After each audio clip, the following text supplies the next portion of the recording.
en medio del telón de fondo de millones de migrantes ilegales entrando al país, así como una ola de crimen ocurriendo en la mayoría de las principales ciudades. Bueno, la Corte Suprema de California acaba de emitir un nuevo fallo diciendo que tanto los oficiales de policía como los sheriffs ya no tienen permitido detener a personas en la calle solo porque esas personas estaban tratando de evadir a la policía. Lo que significa que una persona tratando de ocultarse de la policía ya no es suficiente justificación por sí sola para que esa persona sea detenida por la policía. Vamos a repasar el caso juntos. En 2019, tarde en la noche, un hombre llamado Marlon Flores estaba parado en la esquina de una calle en un área de Los Ángeles, que es conocida por el uso intensivo de narcóticos, así como por la presencia generalizada de actividades de pandillas. Entonces, una cruiser de la policía con 2 oficiales pasó y el señor Flores se acercó y trató de esconderse detrás de un auto estacionado. Aquí es específicamente cómo se desarrollaron estos hechos. Según documentos judiciales, cito: en mayo del 2019, alrededor de las 10 p.m., el oficial Guy y su compañero Michael Marino estaban patrullando en el área de la avenida Mariposa. Guy consideraba que la ubicación era una zona conocida por narcóticos y punto de encuentro de pandillas. Había arrestado a alguien en las cercanías la noche anterior por crímenes relacionados con narcóticos. Mientras los oficiales pasaban por un callejón sin salida, vieron a Flores parado solo en la calle, junto a un Nissan estacionado en una acera roja. Flores miró a los oficiales, dio la vuelta hacia la parte trasera del auto, luego se agachó detrás de él. Así que los oficiales se detuvieron, estacionaron detrás de este Nissan y luego, durante aproximadamente un minuto, el señor Flores fue observado escondiéndose detrás del Nissan, asomando la cabeza de vez en cuando, hasta que finalmente los oficiales salieron de la cruiser y se acercaron a él. Estaba fingiendo atarse los zapatos y, en general, observando el comportamiento sospechoso, así como el vecindario y la hora del día. Los oficiales de policía detuvieron al señor Flores y llevaron a cabo lo que se conoce como una detención Terry. Y en caso de que no estés al tanto, aquí está qué es una detención Terry, así como cómo generalmente se llegó a eso. En el histórico fallo de 1968 en Terry versus Ohio, la Corte Suprema de los Estados Unidos determinó que la policía puede utilizar el procedimiento de detención y registro bajo la Constitución de los Estados Unidos. Eso estableció el concepto de una detención Terry, que permite a la policía detener brevemente a una persona basándose en una sospecha razonable de que están participando en actividad criminal. Y así el señor Flores fue detenido y le pusieron las esposas en las manos. Ahora, eventualmente se determinó que el Nissan que estaba estacionado ilegalmente pertenecía al señor Flores, aquel detrás del cual se estaba escondiendo. Eso permitió que los oficiales recuperaran su billetera del auto. En ese momento, los oficiales encontraron una pipa de drogas que estaba a la vista dentro de su billetera, encontraron un billete de $1 doblado que contenía metanfetamina, y luego en una mochila dentro del auto, los oficiales encontraron un arma de fuego cargada no registrada, que solo para su referencia es ilegal llevar en el estado de California. Entonces el señor Flores fue arrestado y acusado. Ahora, a nivel de la Corte Inferior, el juez falló en contra del señor Flores escribiendo lo siguiente, cito: el señor Flores se agachó detrás de un auto y luego continuamente movió sus manos, manteniéndolas fuera de la vista de la policía, mientras los oficiales se acercaban a él. Flores afirmó que se estaba atando los zapatos. Sin embargo, el oficial tendría sospechas válidas si el individuo escogiera un momento poco probable para la tarea, en la oscuridad, justo después de ver a la policía, y justo después de agacharse una vez más, y si la persona tardara un tiempo inusualmente largo en hacerlo.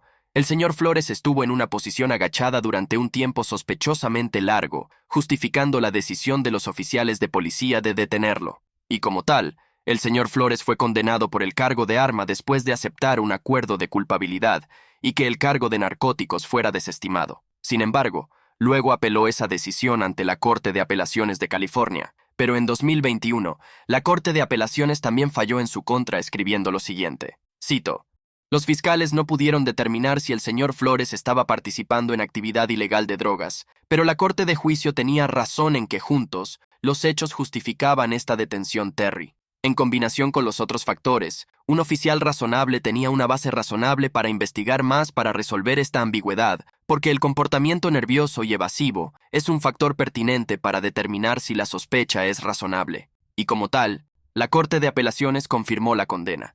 Sin embargo, el señor Flores procedió y apeló nuevamente, esta vez ante la Corte Suprema Estatal, Y después de aproximadamente 3 años de idas y venidas legales, el jueves pasado, la Corte Suprema Estatal emitió un fallo unánime a favor del señor Flores. Específicamente en una decisión de 7-0, la Corte Suprema de California dictaminó que esconderse de la policía o simplemente tratar de evitar el contacto con la policía no es por sí solo suficiente justificación para ser detenido. El hecho de que una persona parezca estar ocultándose o actuando nerviosamente no puede ser la única razón para que un oficial detenga a la persona. Esas acciones pueden ser contexto relevante, pero aún así debe haber una sospecha razonable de actividad criminal. Los funcionarios encargados de hacer cumplir la ley pueden considerar lo que ven a simple vista y pueden acercarse a las personas en público, entablar conversaciones consensuales y tomar nota de su apariencia y comportamiento. Sin embargo, debe haber causa probable porque el individuo está protegido constitucionalmente y facultado para seguir su camino. Lo que significa que la Corte Suprema Estatal dictaminó que una persona tiene todo el derecho de simplemente ignorar a la policía y seguir su camino según la Cuarta Enmienda. Aunque la Corte Suprema Estatal hizo un punto especial de mencionar en su opinión mayoritaria que los oficiales de policía aún tienen formas de lidiar con situaciones como la que ocurrió con el señor Flores, aquí está lo que escribieron en la parte relevante de la opinión mayoritaria. Cito: nuestra conclusión no deja a los oficiales sin medios para seguir el comportamiento que consideran que requiere una investigación adicional.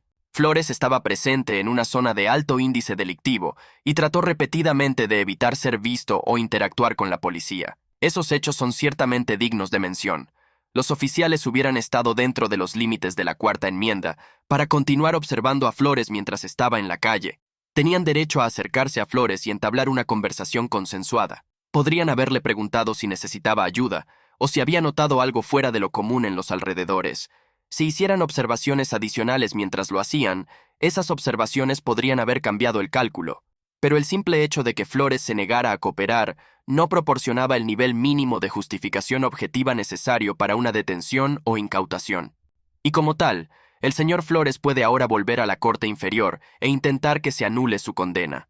Ahora, por un lado, los grupos de defensa que impulsaron este caso durante los últimos años estaban bastante satisfechos con este fallo, diciendo que ayudará a que las minorías no sean objeto de perfil racial. Por ejemplo, uno de los abogados del señor Flores llamó a este fallo, cito, una vindicación de los derechos de las minorías, agregando que el resultado fue posible gracias a la Ley de Justicia Racial, una ley de California del 2020 que prohíbe la discriminación en el sistema de justicia penal del Estado basada en la raza, etnia u origen nacional del acusado. Por otro lado, sin embargo, tuvimos al Sindicato de la Policía Protectora de Los Ángeles, que es un sindicato de policía local, diciendo que este fallo llevará a más crímenes en el estado. Aquí está parte de su declaración. Cito: para la mayoría de los residentes que viven en vecindarios de alto índice delictivo, eso se llama buen trabajo policial. Sin embargo, con su infinita sabiduría, la Corte Suprema Desconectada de California anuló 2 fallos de cortes inferiores que encontraron que los oficiales actuaron legalmente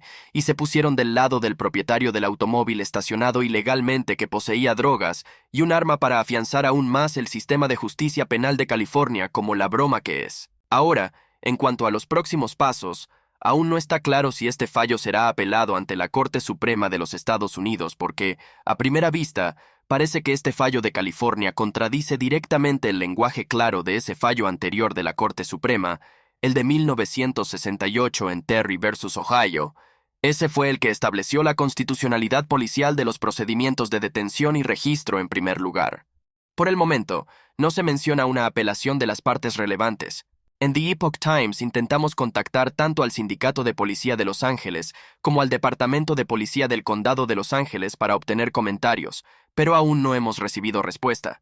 Una vez que obtengamos una respuesta, se lo haré saber de inmediato. Hasta entonces, lanzaré un enlace a la versión en PDF del fallo de la Corte Suprema Estatal. Podrá encontrarlo en la descripción a continuación si quiere profundizar en los detalles, y también me encantaría conocer sus pensamientos. ¿Cree que este fallo hará más difícil el trabajo de los policías? Especialmente cuando ya están lidiando con calles infestadas de pandillas y un entorno legal hostil en California. ¿O cree que este fallo es positivo en general? Porque, después de todo, asegura los derechos de los ciudadanos estadounidenses de no ser detenidos simplemente por tratar de evitar a la policía. Y también, ¿qué piensa de la afirmación de que este tipo de fallo ayuda específicamente a las minorías? Porque para mí, Siempre es una gran pregunta cómo se puede decir que sacar a los criminales de la calle perjudica a las personas que viven en esas calles. Quiero decir, en términos prácticos, si saca a los criminales que llevan metanfetaminas y armas ilegales de las calles donde viven las minorías, bueno, imagino que las personas respetuosas de la ley en ese vecindario probablemente lo apreciarían mucho. Entonces, ¿qué piensa? ¿Estas políticas de detención y registro en general hacen más daño que bien, o viceversa? Me encantaría conocer sus pensamientos. Por favor, compártalos en la sección de comentarios a continuación. Los leeré más tarde esta noche y durante toda la semana. Hasta la próxima, soy su presentador Román de The Epoch Times. Manténgase informado y, lo más importante, manténgase libre.